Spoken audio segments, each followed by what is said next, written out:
So here are 7 of the most stressful moments as a transaction coordinator. And I'm going to break this down into stresses as well as solutions. These aren't the only solutions out there. These are just some that I recommend and have used in my own experience. So let's go. Lots and lots and lots of paperwork.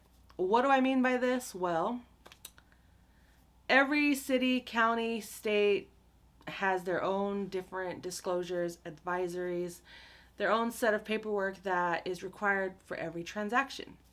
So if you don't have a system in place to keep all of that in order, to keep everything organized, your checklists, your templates, things like that, or some sort of transaction management system, you will start to feel like you are drowning in paperwork. And there are times when even the most organized people can find themselves just as stressed out, just as disorganized. But if you have most of those things in place, it will help you tremendously. Because at minimum, it's different for every transaction, but at minimum, you're roughly dealing with at least 20 different disclosures, and each item can range from 50 to 100 to 1,000 pages for just one packet.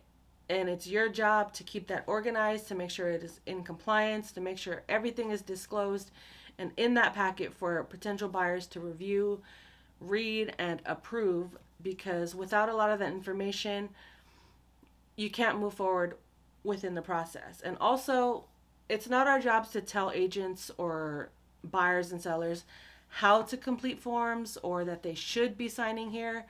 Our job is simply to get them the information, and it's up to them to make the decision if they are going to sign or not. And if they choose not to sign, then we have to get some sort of written note, email, something in writing saying that this particular form, for whatever reason, will not be signed. It is our jobs as transaction coordinators to do our due diligence, to get these items signed, to put them, to request them to be signed. But sometimes people just don't want to sign. So you just have to, I don't chalk it up as a loss. As long as I've done my at minimum 3 requests, I've exerted all my options. I've reached out to my agent. I've reached out to the buyers and sellers. I have a paper trail of the requests, and I've noted my file. And as long as our compliance and brokerage is notified about that, you should be good to go. This job is very time consuming. What do I mean by that?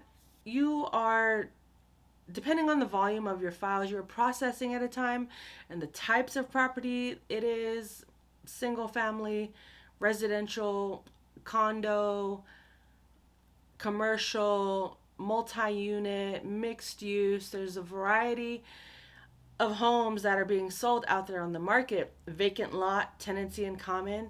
And if these don't terms ring a bell to you, I highly suggest you do more research, take courses, read about it, so you can get familiar with these terms. But depending on, like I said, the volume of your work, the type of property, this job is it can be very time consuming to sift through a lot of the same exact papers all day, every day, making sure everything is signed by all parties properly in the right places and on time. In terms of time, a time breakdown, you're definitely spending more than an hour on each transaction, I'll tell you that much. And that's regardless if you have an assistant, you're working alone. In total, you will definitely be spending more than 1 hour on each transaction. There will be a lot of back and forth. There isn't really a definitive amount of time you will spend on a transaction. On average, I would say anywhere between,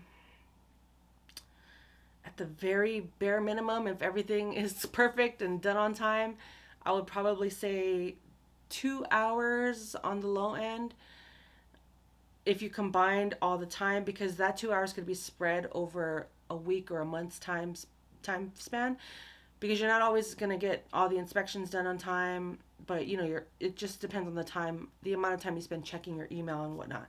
So on the very low end, 2 to 4 hours. Maybe on the higher end, 6 to 10 hours. You just have to factor in how many people are involved, how many times are you having to touch your file. Not just that, keep in mind, time consuming also considers this job being as a transaction coordinator. If you are an entrepreneur, this also includes running a business, marketing, posting on social media, cold calling, sending newsletters, doing trainings, coaching, meetings. All of that factors into you being successful at this job. So the amount of time you spend on files, you also have to factor in the amount of time you're going into enhancing your business, enhancing yourself, working on your mental health, and all of those factors into, factor into how much time you spend on this as a job.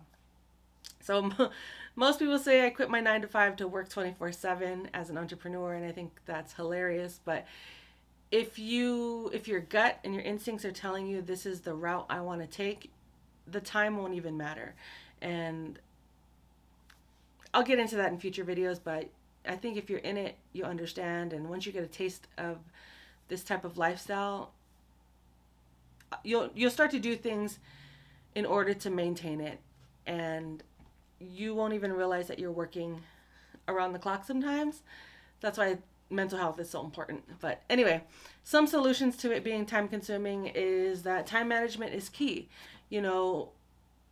I did an episode on day in the life of a transaction coordinator. Go check that out right here. Link also in the description. But I break down basically like how I structure my days and the things I use to move forward in my day and to stay on track with things. So time blocking, calendars, all of those things are so important to staying within the time frame and keeping you from getting so overwhelmed that you end up quitting or just having a mental breakdown.